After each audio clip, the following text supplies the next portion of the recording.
Oke guys, selamat datang di channel Badar 17. Kali ini admin akan membahas lanjutan anime Gakuen no Makan Tokai, tentunya berdasarkan light novel. Saya ingatkan ini adalah lanjutan dari video sebelumnya, jadi bagi yang belum menonton pembahasan sebelumnya silahkan ditonton terlebih dahulu. Oke, sebelum ke pembahasannya tolong bantu channel ini dengan tekan tombol subscribe dan hidupin loncengnya agar tidak ketinggalan update terbaru dari channel ini. Jika suka video ini tekan tombol like, jika tidak skip video ini. Oke, kita langsung saja ke pembahasannya. Saat ini pukul 9 malam, Leonis sedang berbicara dengan Rizelia di kamarnya. Pembicaraan mereka itu lebih ke arah tentang kode tulisan yang ditemukan Rizelia di patung kuno. Rizelia ternyata di sini sudah berhasil menerjemahkannya. Tulisan itu menyebutkan nama Leonis, sehingga Rizelia ingin tahu identitas Leonis yang sebenarnya. Leonis jelas terlihat gugup di sini. Leonis tidak ingin Rizelia tahu sosok dia yang dulunya adalah Raja Kegelapan. Leonis tidak percaya ternyata Rizelia bisa menerjemahkannya, bahkan jika itu melalui buku ayahnya yang dia temukan di Assault Garden ketiga. Leonis berpikir akan menghapus ingatan Rizelia, tapi sebelum Leonis bisa melakukannya, Rizelia segera memeluk Leonis. Rizelia berkata dia ingin tahu lebih dalam tentang Leonis. Tentunya Rizelia juga tidak ingin memaksa Leonis dan akan baik-baik saja jika tidak sesuai dengan yang dia pikirkan. Dengan begitu, sambil duduk di samping Rizelia, Leonis mengakui kalau dia dulunya adalah raja dari kota hancur tersebut. Tentunya Rizelia di sini merasa takjub mendengarnya dan bertanya apakah Leonis akan membangunnya kembali. Leonis bilang kota itu sudah hancur, jadi dia ingin fokus untuk menemukan Rosalia. Setelah mendengar nama itu, ternyata Rizelia di sini juga menemukan nama itu tertulis di patung kuno. Tentunya Leonis terkejut, Rizelia juga bisa memecahkan nama Rosalia di patung itu. Leonis bahkan merasa terkesan dengan semangat Rizelia dalam mempelajari sejarah kuno. Rizelia bertanya apakah Rosalia ini juga penyihir hebat seperti Leonis. Untuk sesaat Leonis terdiam. Lalu Leonis menjawab kalau sekarang Rosalia hanyalah manusia biasa. Setelah pembicaraan mereka selesai, Rizelia keluar dari kamar Leonis. Kemudian Fluffy-maru muncul dari dalam bayangan dan mereka berdua mulai berbicara. Fluffy-maru di sini tidak mengerti atas keputusan Leonis dengan tidak menghapus ingatan Rizelia. Leonis kasih tahu tindakannya itu hanya akan mempermalukan kehormatannya sebagai pangeran kegelapan. Dan bagaimanapun juga, Leonis belum memberitahukan Rizelia kalau dia adalah pangeran kegelapan. Kemudian mereka membahas tentang ayah Rizelia, yaitu Duke Crystallia, seorang peneliti sejarah kuno. Rizelia bisa menerjemahkan teks kuno itu dari buku ayahnya yang dia temukan di Assault Garden ketiga. Leonis penasaran bagaimana Duke mengetahui teks kuno. Leonis ingin menanyakannya secara langsung pada Duke, yaitu dengan membangkitkannya kembali dengan nekromansi. Tapi sayangnya Leonis tidak bisa menemukan jasad Duke di Assault Garden ketiga. Untuk sekarang Leonis memutuskan untuk mengesampingkan itu terlebih dahulu. Leonis dan Fluffy-maru lanjut ke pembicaraan selanjutnya. Intinya pembicaraan mereka itu lebih ke arah saat Leonis menjalankan misi dengan Platon ke-18 di reruntuhan Necrozoa, yaitu tentang Zemen. Diketahui Zemen ini ingin membangkitkan Leonis dan berencana mengubahnya jadi Void Lord. Terus tentang ramalan Dewi yang disebutkan Dewi. Apalagi ini adalah hubungannya dengan perintah Azrael, yaitu salah satu pangeran kegelapan. Namun, sebelum sempat menanyakan tujuan mereka, Zemen malah dihancurkan oleh seorang gadis bertopeng. Di sini, gadis itu mengingatkan Leonis dengan Sakuya. Kemudian pembicaraan mereka terhenti ketika Seri muncul dari bayangan. Seri di sini memberitahu Leonis tentang kelompok serigala setan, di mana mereka kembali berulah. Mereka berencana menjara senjata di gudang Assault Garden ke-7. Dengan begitu, Leonis pergi untuk menghentikan mereka. Tentunya dengan tampilan sebagai Pangeran Zolfandis, yaitu sosok ya saat Leonis pertama kali merekrut kelompok Serigala Setan.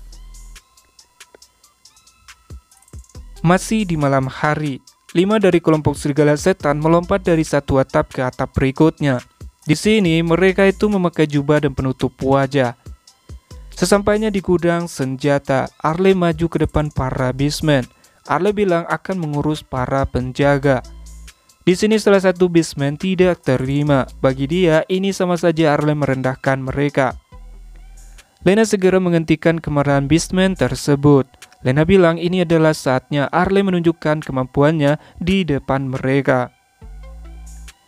Dengan begitu Arle turun dari atap. Arle di sini menggunakan mantra tidur dan membuat para penjaga di sana pingsan. Namun ada salah satu penjaga tidak terpengaruh dengan mantra tidur, sehingga Arle memukul satu persatu penjaga dengan sisi tumpul pedangnya. Ketika sudah aman, Lena dan para Beastmen turun ke bawah. Lena di sini memuji kemampuan Arle.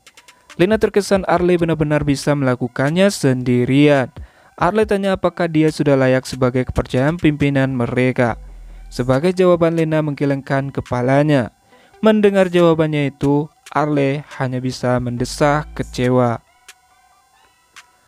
Lena kemudian menggunakan peretasan untuk membuka pintu gudang, tapi sebelum dia melakukannya, Arle sudah lebih dulu menebasnya hingga terbelah dua. Tentunya Lena dan para Beastmen yang menyaksikan itu terkejut tak percaya, karena bisa dibilang pintu itu terbuat dari lapisan baja yang sangat kuat. Setelah masuk ke dalam gudang, mereka mulai memeriksa ruangan. Di dalam sana terdapat banyak kontainer. Manusia beruang di antara mereka mulai membuka penutup wadah. Namun, pada saat akan memeriksa isinya, kepala manusia beruang dalam sekejap pisah dari badannya. Penampakan itu segera membuat Arle, Lena, dan para Beastmen lainnya mengambil posisi bertarung. Apa yang muncul di sana terlihat seseorang kesatria dengan baju besi lengkap. Di sini mulai kepanikan di antara mereka. Tidak terima rekannya dibunuh, Beastman dengan kepala singa mencoba menyerang memakai cakarnya. Lena mencoba menghentikannya, namun itu sudah terlambat. Tiba-tiba sesuatu dari dalam baju besi itu meledak. Sesuatu seperti Void dengan tentakel muncul di hadapan mereka. Di sekitar tubuh Void terdapat banyak taring yang menonjol, bahkan di sekitar tubuhnya mengeluarkan racun. Di sini Arle segera menyuruh mereka untuk menghindar. Para Beastmen mulai ketakutan. Mereka tidak pernah membayangkan ada Void di sini. Yang mereka tahu ini adalah gudang senjata. Jadi mereka pikir tidak mungkin mereka menyeludupkan Void di sini. Terlebih ini adalah Akademi Excalibur. Di sini manusia binatang menembakkan senapan ke arah Void itu, tapi sayangnya itu tidak mempan. Lena bilang senjata biasa tidak akan berguna melawan Void. Void itu kemudian menyerang manusia harimau itu dengan tentakelnya, tapi untungnya Arle segera menyelamatkannya dengan memotong tentakel Void itu. Jika tidak, mungkin manusia harimau itu sudah terbelah jadi dua. Arle di sini terus memotong tentakel Void yang menyerang ke arahnya.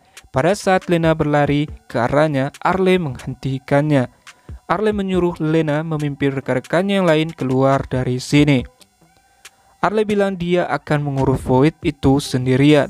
Tapi Lena bersikeras tidak mau pergi karena pantang bagi Dark Elf meninggalkan rekan-rekannya. Namun, Arle meyakinkannya kalau dia bisa mengalahkan Void itu. Arle juga buat kesepakatan dengan Lena, yaitu jika dia berhasil, Arle ingin Lena menjadi sebagai perantaraan untuk bisa bertemu dengan Pangeran Kegelapan Zolfandis. Tentunya dengan berat hati, Lena mengangguk dan segera memimpin rekan-rekannya yang lain menuju pintu keluar. Setelah itu Arle kembali bertarung. Void itu terus menyerangnya dengan tentakel, tapi Arle selalu bisa memotongnya. Kemudian Arle mengeluarkan teknik pedangnya dan itu segera melenyapkan Void tentakel itu. Tapi tak lama dari itu Arle mendengar suara melengking. Arle tidak tahu apa artinya itu. Tiba-tiba sebuah retakan mulai terbentuk dan lebih banyak Void yang muncul di sana. Arley kemudian memotong kepala Void yang pertama menyerang. Pada saat Arley mulai terdesak, Arley melihat sebuah kilatan melesat dari suatu tempat, menghanguskan beberapa dari Void. Sosok yang datang itu adalah Sakuya. Tentunya Arley di sini mengenalnya. Terkejut dengan kedatangan Sakuya, Arley pernah juga diselamatkan Sakuya saat di Assault Garden ketiga. Ketika Sakuya juga melihat Arley, Sakuya bertanya apa yang sedang dia lakukan di sini. Namun di sini Arley memilih tidak menjawab. Terlebih dia dan kelompok serigala setan berencana menjarah gudang senjata. Arley menyarankan Sakuya untuk mengurus para Void ini terlebih dahulu. Dengan begitu Arley dan Sakuya membasmi para Void yang muncul. Namun jumlah mereka yang tidak habis-habisnya, Arley menyarankan untuk lari dari sini. Tapi Sakuya tidak mau. Bagi Sakuya, sebagai pendekar pedang suci dari Sakura Orchid, pantang baginya membiarkan Void meski harus mati. Sakuya terus-terusan membasmi para Void. Sakuya bahkan meminta Arley pergi duluan saja. Sakuya dengan ganas menghancurkan wadah logam. Arley hanya bisa menatapnya dalam diam. Tiba-tiba Void besar muncul dari wadah yang telah dihancurkan Sakuya. Saking besarnya, Arley tampak syok melihatnya. Sakuya kasih tahu Arley akan menghadapinya. Akan sangat berbahaya jika itu mencapai kota. Setidaknya sampai bala bantuan tiba di sini. Sebagai pahlawan, Arley tentunya juga tidak menginginkan hal itu. Terlebih ini masalah nyawa warga sipil. Jadi Arley memutuskan juga akan membantu. Pada saat itu juga sebuah bola api besar menghanguskan Void itu. Arley dan Sakuya hanya bisa terdiam saat melihatnya. Ketika mereka melihat ke atas, terlihat sesosok setan mengenakan mantel hitam. Sosok yang melakukan itu adalah Leonis, tapi kali ini dia sedang menyamar sebagai Zolfandis. Sesuai laporan seri, Leonis datang ke sini untuk menghentikan kelompok serigala. Namun, Leonis menemukan Void di sana, jadi Leonis melenyapkannya terlebih dahulu. Di sini Sakuya menatap tajam ke arah Zolfandis. Sakuya menanyakan siapa dia. Leonis benar-benar panik, tidak tahu harus bicara apa. Leonis tidak menduga Sakuya ada di sini. Leonis kemudian memperkenalkan dirinya sebagai pangeran kegelapan, yaitu Zolfandis, yang memerintah kota dari bayang-bayang. Tentunya Arley terkejut setelah mengenalannya itu, karena Arley bergabung dengan kelompok serigala setan agar bisa bertemu dengan pimpinan mereka, yang menyebut dirinya sebagai pangeran kegelapan. Sakuya kembali bertanya, tentunya dengan tatapan penuh amarah, tentang apakah dalang dari kemunculan Void di sini ulah Zolfandis.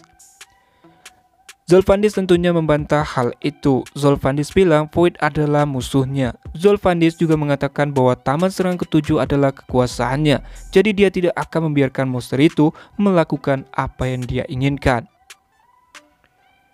Di sini Arley bersiap untuk menyerang, tapi menghentikan dirinya sendiri. Arley tahu melawan pangeran kegelapan di sini hanya akan merugikannya. Bahkan Sakuya juga sudah siap dengan Raikimarunya. Namun untungnya kebuntuan itu terpecah setelah suara langkah kaki bala bantuan sudah tiba. Dengan begitu Zolfandis pergi menghilang. Setelah mengucapkan selamat tinggal, bahkan Sakuya mencoba menghentikannya namun sudah terlambat. Sekarang di pelatihan akademi, Rizlia sedang dilatih oleh Nefiskal. Bisa dibilang Rizlia belajar ilmu sihir, sementara Leonis mengawasinya sambil bersandar di dinding. Leonis kembali mengingat malam sebelumnya. Sesuai laporan seri, kelompok serigala merencanakan untuk mencuri senjata di dermaga. Tapi bukannya senjata dan peralatan, kontainer itu diisi dengan Void. Jadi keberadaan Void di sana jadi tanda tanya di pikiran Leonis. Terlebih, di sana juga ada Sakuya. Apa yang dilakukannya di sana jadi tanda tanya bagi Leonis. Selama 1 jam berikutnya, latihan berlanjut sampai Rizlia tidak bisa melanjutkannya lagi. Nefiskal di sini mengobrol sama Leonis. Nefiskal sangat kagum dengan perkembangan Rizlia, namun kontrolnya atas mana masih membutuhkan peningkatan. Jadi Nefiskal merasa bakat terbesar Rizelia di luar kemampuannya. Menurut Nefiskal, ketika Rizelia belajar sihir sampai batas tertentu, akan lebih baik bagi Leonis untuk mengawasi bimbingannya. Leonis di sini setuju dengan pendapat Nefiskal, tapi Leonis ragu Rizelia bisa menerimanya karena sihir yang diketahui Leonis berasal dari alam kematian. Mantra itu memiliki mantra yang menakutkan. Kemudian setelah tugas Nefiskal selesai, Nefiskal pamit pergi sama Leonis. Sebelum Nefiskal bisa pergi, Rizelia yang terbaring di lantai berdiri dan berterima kasih sama Nefiskal atas latihannya hari ini. Kemudian Leonis dan Rizelia mengobrol sambil duduk di bangku pelatihan. Leonis di sini membicarakan tentang perkembangan sihir Rizelia. Rizelia tampak ragu atas pendapat Leonis. Leonis jelaskan butuh waktu 3 tahun mempelajari cara menangani mana dan butuh 4 tahun lagi untuk mempelajari ilmu sihir. Jadi, perbandingannya Rizelia berkembang cukup pesat. Apalagi karena Rizelia itu ratu vampir. Rizelia akan tumbuh untuk menggunakan sihir hingga urutan ke-7. Itu adalah mantra tertinggi yang bisa Rizelia gunakan. Rizelia di sini penasaran mantra urutan tertinggi yang bisa Leonis gunakan. Di sini Leonis tidak mau kasih tahu Rizelia, sehingga Rizelia menggelitik Leonis. Jadi karena itulah Leonis bilang sampai mantra ke-9, yaitu mantra tertinggi dan hanya keajaiban untuk mencapainya. Bahkan Nefiskal hanya bisa sampai mantra tingkat ke-7. Mengetahui itu, Rizelia sangat kagum dengan Leonis, bahkan matanya sampai melebar karena terkejut. Walaupun yang sebenarnya, Leonis itu bisa menggunakan mantra sampai ke tingkat 13. Mantra tingkat tertinggi yang hanya akan digunakan Leonis jika berhadapan dengan Pangeran Kegelapan. Di sini Rizelia dan Leonis itu masih mengobrol. Tapi kali ini Rizelia membicarakan tentang kejadian saat festival, yaitu ketika dia melawan Nefakas. Nefakas ini menaruh semacam batu kristal hitam di dada Rizelia. Leonis terkejut Rizelia baru mengatakannya. Leonis bilang hal itu mungkin sangat berbahaya. Biasanya penyihir terampil akan menanamkan alat terkutuk ke dalam tubuh lawannya, bahkan dapat menggunakannya untuk mengendalikannya. Rizelia di sini bersungguh-sungguh meminta maaf pada Leonis. Rizelia bilang dia itu tidak mau Leonis khawatir, terlebih saat itu ada misi. Leonis kemudian menyuruh Rizelia berbaring. Rizelia segera melakukannya. Di sini Leonis meletakkan tangannya di dada Rizelia. Leonis mengalirkan mana ke dalam tubuh Rizelia, mencoba untuk melihat ke dalam, dan benar saja Leonis melihat batu kristal segitiga di dalamnya. Tapi anehnya kristal itu sama dengan milik Zeman ketika dia lenyap.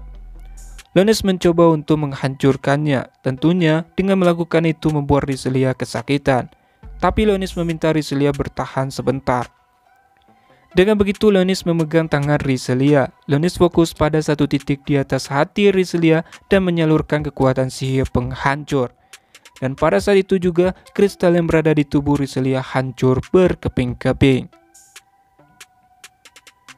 Setelah selesai dan ketegangan berakhir, Rizelia berterima kasih pada Leonis. Meski ini sudah teratasi, hal ini jadi tanda tanya bagi Leonis. Tindakan Nefakas ini menjadikan Leonis benar-benar sangat marah. Leonis berpikir akan membuat Nefakas menyesal setelah membahayakan antek-anteknya. Lalu alarm berbunyi, menandakan berakhirnya waktu istirahat. Dengan begitu Leonis menarik lengan Rizelia dan mengajaknya pergi dari pelatihan, karena ini adalah giliran Sakuya. Rizelia bilang Sakuya hari ini tidak akan datang, itu karena ada festival di kota tua yang berada di Taman Serangan ke-7. Rizelia bilang Sakuya adalah gadis kuil di sana, jadi setiap tahun Sakuya melakukan tarian persembahan pada dewa. Tentang dewa ini cukup mengejutkan bagi Leonis, karena pada masa Leonis, dewa adalah kekuatan bercahaya yang menyatakan diri mereka sebagai penciptaan dunia ini, dan dewi pemberontakan yang bangkit melawan mereka. Ada juga setengah dewa yang melayani kekuatan bercahaya dan dewa iblis. Salah satu dewa iblis seperti itu saat ini sedang tertidur di alam bayangan Leonis. Leonis pikir legenda Pangeran Kegelapan, kekuatan bercahaya, dan 6 pahlawan telah dilupakan, sehingga menimbulkan pertanyaan bagi Leonis perihal apakah Sakura Anggrek punya dewa. Karena Sakuya tidak datang hari ini dan masih punya waktu bersama di sini, Rizlia dengan malu-malu meminta untuk melakukan itu. Maksudnya, karena Rizlia ini adalah vampir, jadi dia membutuhkan darah untuk mengembalikan mananya. Dengan begitu, Leonis menyodorkan jarinya ke mulut Rizlia.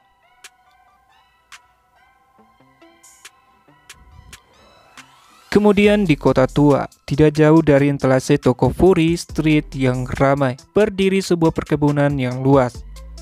Duduk di halamannya adalah Sakuya, berlatih mengayunkan pedangnya saat dia menjawab gadis yang berlutut di sebelahnya. Gadis itu bernama Eika. Sakuya telah memintanya untuk menyelidiki penampakan Void di dermaga dan sosok tak dikenal yang menyebut dirinya sebagai Pangeran Kegelapan. Eika di sini melaporkan kalau asal pengiriman kapal militer itu masih belum jelas. Atas laporannya itu, Sakuya mengerti dan berterima kasih pada Eika. Lalu Sakuya di sini bertanya tentang bagaimana dengan orang yang menyebut dirinya Pangeran Kegelapan. Eika di sini meminta maaf. Eika telah memerintahkan Kuroyuki dan Reigetsu untuk memeriksanya, tapi mereka belum menemukan apapun. Tentunya Sakuya di sini mengerti. Sakuya tahu tidak akan mudah menangkap sosok itu. Namun Eika bilang ada perubahan dalam aktivitas organisasi anti kekaisaran, yaitu manusia binatang selama beberapa minggu terakhir. Sakuya bertanya apakah maksud Eika, pemimpin mereka yang baru ini adalah yang disebut Pangeran Kegelapan.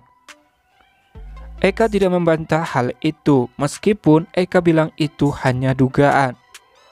Sakuya di sini mengerti dan dia merenung sambil memikirkan ini. Apa yang dia pikirkan itu lebih ke arah kenapa Pangeran Kegelapan merekrut para teroris, padahal dia memiliki kekuatan yang luar biasa. Tapi saat itu, kicau burung di halaman berhenti. Sakuya berputar-putar saat kehadiran yang berada di semak-semak di dekatnya. Eika menuntut dia menunjukkan diri sambil melemparkan kunai ke si penyusup. Namun tidak mengenai apapun. Sosok itu mulai bicara dari atas pohon mapa. Sosok itu memakai baju pelindung Void. Sosok itu mengatakan Murakumo jauh dari kejayaannya. Sosok itu tidak menyangka akan dibiarkan dengan mudah masuk ke sini. Itu sangat memalukan. Sakuya menatap tajam ke sosok itu yang berdiri di atas pohon. Eika yang kesal bersiap melempar kunainya kembali, tapi segera dicegah Sakuya. Lalu dengan tenang Sakuya bertanya apakah sosok itu dari Genki Gathering. Sosok itu mengakui tebakan Sakuya. Sosok itu menyebut Sakuya dengan sebutan mulia. Tapi suara sosok itu seperti robot yang sudah dimodifikasi ketika helmnya memancarkan mata merah. Eika di sini terkejut mendengar nama itu. Eika bertanya apa tujuannya datang kemari. Sosok itu menjawab kalau dia datang untuk memperingati Sakuya. Sebentar lagi Void akan muncul di Soul Garden ke-7. Sakuya bingung sejenak sebelum menyadari Sakuya menduga dia dalang di balik penyeludupan Void. Sosok itu tidak menjawab. Sakuya mengancam sosok itu tidak akan keluar dari sini hidup-hidup jika tidak menjawab. Sosok itu bilang sebagai anak yatim yang sama dari kerajaan, dia berharap Sakuya bergabung dengan mereka di pertempuran itu. Sakuya meminta sosok itu menjelaskan tentang dirinya. Tapi sosok itu bilang dia hanya melaporkan pada Sakuya atas kembalinya mereka padanya. Jadi, dia akan membahas rencana ketika di pertemuan saat Sakuya sendiri. Sosok itu kemudian melompat menjauh dari pohon dan menghilang seperti bayangan di kegelapan. Eika mencoba mengejarnya, tetapi sudah terlambat. Sosok itu telah menghilang. Terlebih Sakuya juga mencegahnya. Di sini Sakuya merenung.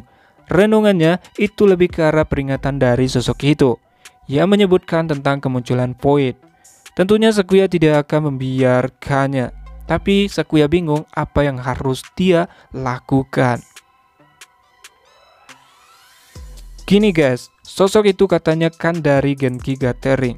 Jadi apa itu Genki Gathering? Mereka ini adalah kelompok bersenjata yang telah melayani keluarga kerajaan Sakura Orchid selama 2 abad. Setelah anggrek Sakura dihancurkan oleh Void 9 tahun yang lalu, Genki Gathering ini menjadi sekelompok tentara bayaran pengembara yang berusaha membalas dendam atas tanah air mereka yang jatuh. Jadi mereka berkeliling dunia, bertarung, dan membunuh Void dimanapun yang mereka bisa. Berkumpul di dungeon di bawah struktur itu ada sekitar 40 siluet. Mereka adalah kelompok yang sangat tidak biasa karena mereka semua mengenakan pakaian anti-void. Salah satunya berbicara kepada seseorang melalui komunikator. Dia adalah Uzan, pemimpin Genki Gathering, berkata dengan gentir. Pembicaranya itu lebih ke arah tentang kargo yang mereka kirimkan itu menghilang, tapi itu tidak akan merusak rencana mereka. Penghubung itu bilang itu dikirim hanya sebagai percobaan, jadi para Genki Gathering lah inti dari rencana. Uzan di sini berterima kasih kepada penghubung itu. Uzan di sini sudah tidak sabar untuk balas dendam terhadap Void Lord yang telah menghancurkan tanah airnya. Di sini Uzan menyebutkan nama Philip. Uzan kasih tahu mereka akan melakukan apa yang mereka ingin mulai sekarang. Philip melalui suara transmisi lainnya menjawab untuk mendukung sepenuhnya keputusan mereka sambil tertawa. Rekan-rekan Uzan di pertemuan Genki ini berjumlah 37 anggota. Masing-masing bertekad untuk membuat pengorbanan yang akan merenggut nyawa mereka sendiri dan warga sipil Taman Serang ke-7. Dalam waktu 98 jam, Void besar-besaran akan menghancurkan kota. Masa depan itu sudah diatur dalam batu. Uzan berharap Putri Sakuya akan setuju bergabung dengan mereka. Tapi kemudian tiba-tiba suara langkah kaki terdengar bergema di seluruh gedung yang ditinggalkan. Sebagai tanggapan, para anggota Genki Gathering semua berlutut bersama, termasuk Uzan. Dan yang datang itu adalah Setsura. Setsura berkata kalau waktunya sudah tiba. Genki Gathering akan menjatuhkan musuh bebuyutan mereka, yaitu Sardar Void Lord. Oke guys, cukup sampai di situ dulu pembahasan kali ini.